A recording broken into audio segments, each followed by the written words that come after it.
Eu não aprendi, eu fiz porque era obrigado a fazer. Tinha ela e eu e uma criança, não tinha vizinho nenhum perto.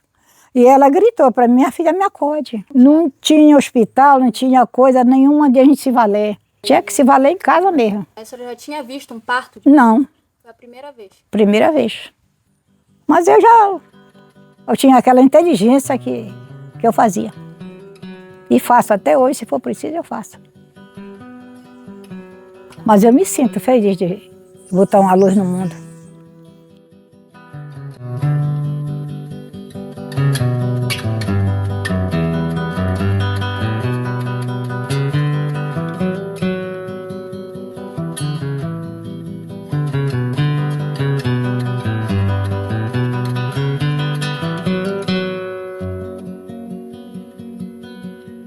Antes de nascerem os hospitais, o mundo já era nascido.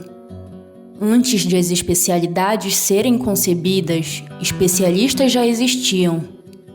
O saber de botar uma luz no mundo é ancestral. Se o nascimento é travessia, da vida intra para extrauterina, as mãos são como um meio de transporte. Na região norte do Brasil, sobretudo em comunidades ribeirinhas, quilombolas e indígenas, historicamente essa condução manual foi guiada de forma empírica. Quando o cuidado virou herança, gerações de mulheres ampararam o parir umas das outras.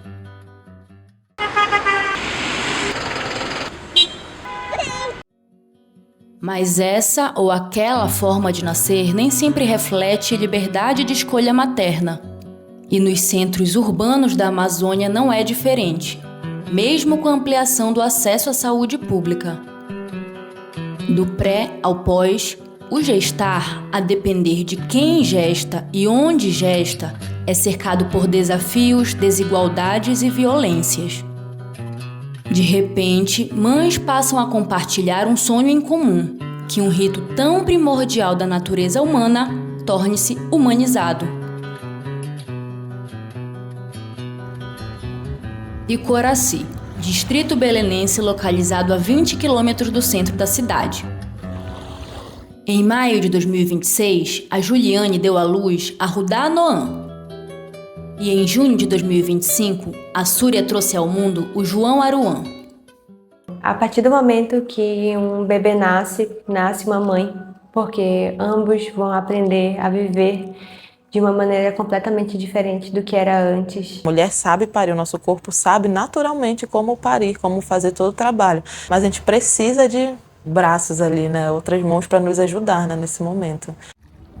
Atravessando de Icoraci para a ilha de Caratateua, outro distrito da capital paraense, conhecemos Eugênia Menezes da Silva, ou simplesmente Dona Ginoca, parteira da região. A primeira vez que valeu alguém, como diz, foi aos 15 anos. Era Orlando o nome do menino que ela... Não era um primo seu, né? Que era. A criança. Porque eu era criança, ainda não era moça feita. Mas eu tinha certeza que eu ia valer ela. E daí para frente pronto. Bastou esse... Enquanto eu estava pegando o filho dos outros. E a maneira de pegar o filho dos outros foi sendo modificada com o avanço da medicina científica. Em 30 anos, de 1994 a 2024, o percentual de cesarianas praticamente dobrou. Segundo a Organização Mundial da Saúde, a taxa ideal seria até 15%. No Pará, em 2025, esse índice foi de 61%.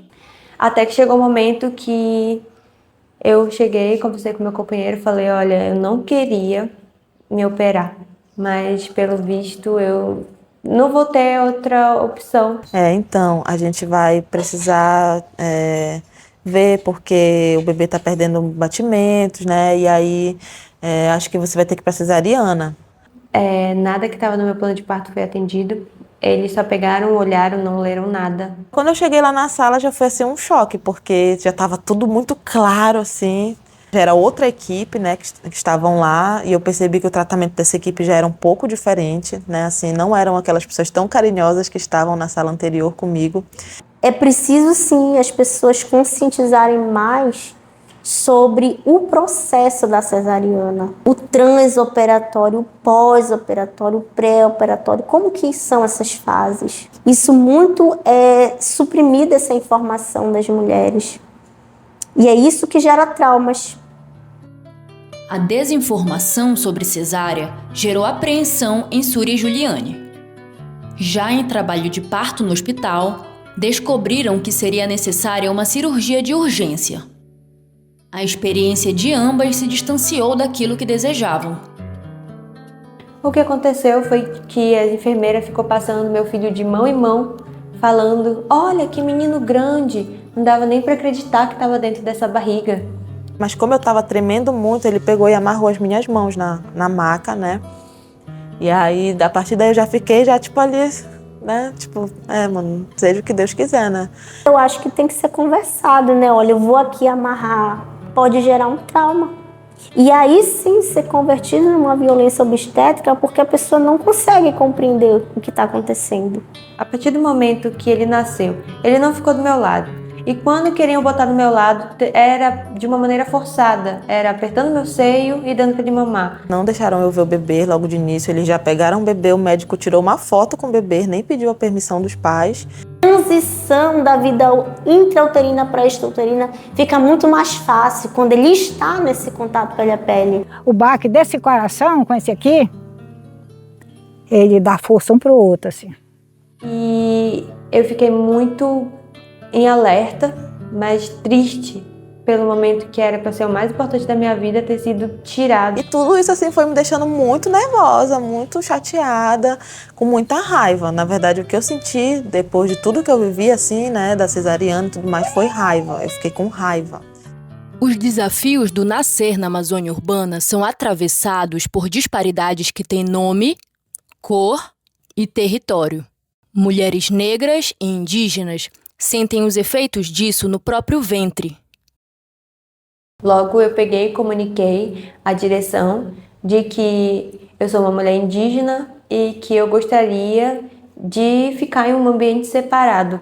Tem uma sala para pessoas indígenas que elas ficam separadas, mas elas não ficam separadas, elas ficam esquecidas ali. Acabado de ter um bebê e aí ter sofrido todo aquele trauma, né, de não ter conseguido ter um parto normal, né, ainda ter vivido aqueles momentos, né, dentro da sala lá de cesariana. Eu estava assim muito abalada, estava muito, apesar de estar muito feliz, né, ali de estar com meu bebê no colo, saudável, lindo, assim, tava sentindo um amor assim que eu nunca tinha sentido assim na vida por ninguém, né? Tava, sei lá, assim, vivendo uma plenitude, digamos assim, entre aspas, né? Mas tava com esse lado assim muito machucado. Vamos ter carinho com ela, que ela acabou de dar uma luz. Às vezes é o primeiro filho, coitadinha, tá toda dolorida. Aí você tem que ter aquele carinho, tanto com a mãe como com o filho.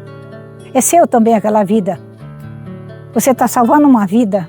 Uma pessoa te pede um favor, você me socorre, pelo amor de Deus. Tu corre e vai socorrer.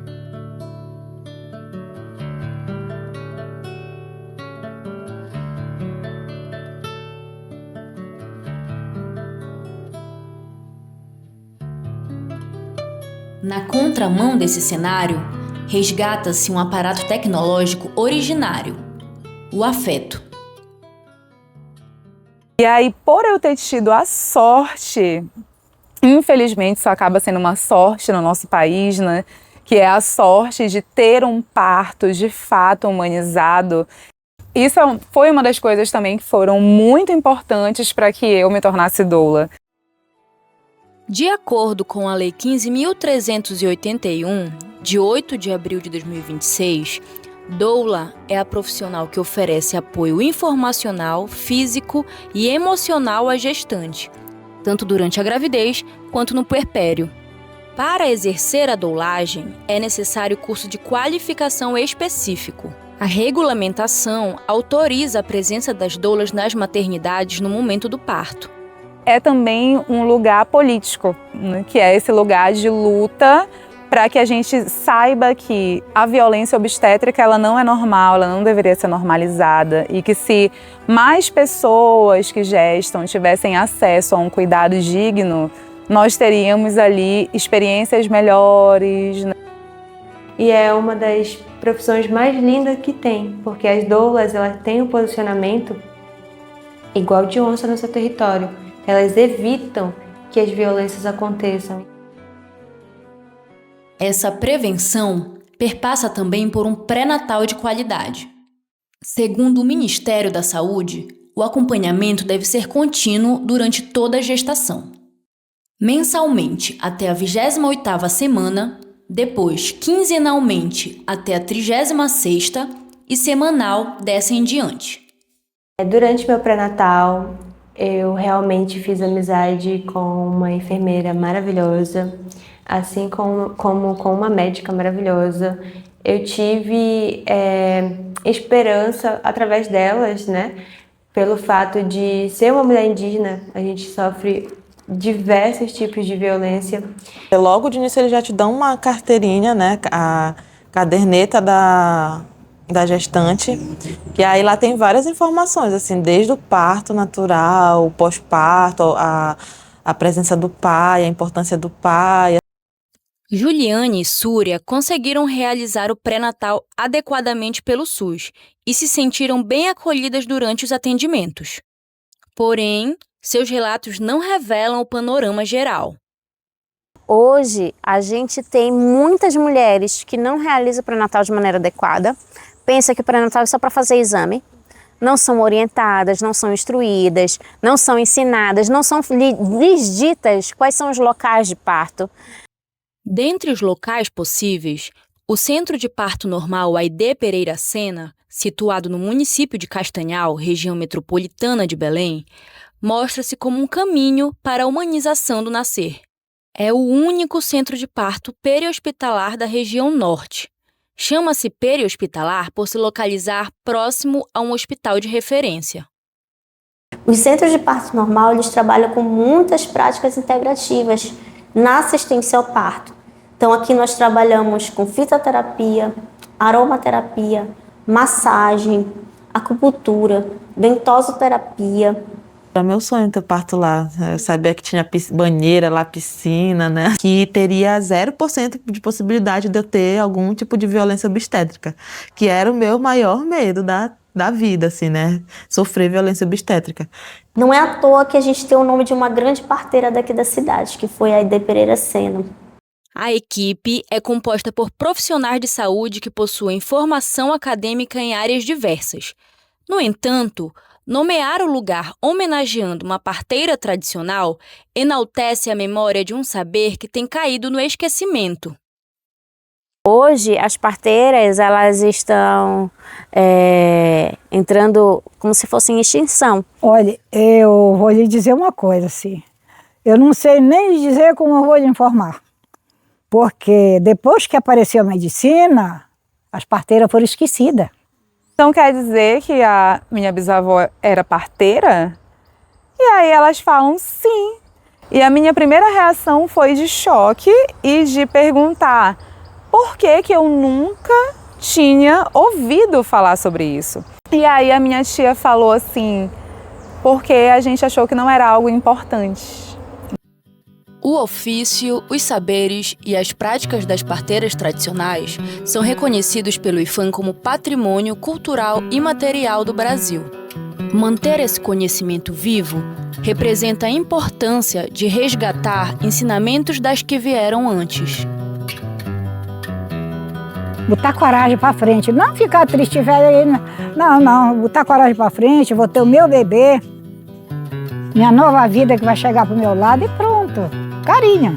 Busquem se informar com mulheres que já tiveram parto normal, busquem conversar com as suas avós, com as mulheres mais velhas da família, buscar se informar com as benzedeiras, com as doulas, com as parteiras, porque elas têm... Vem, filho.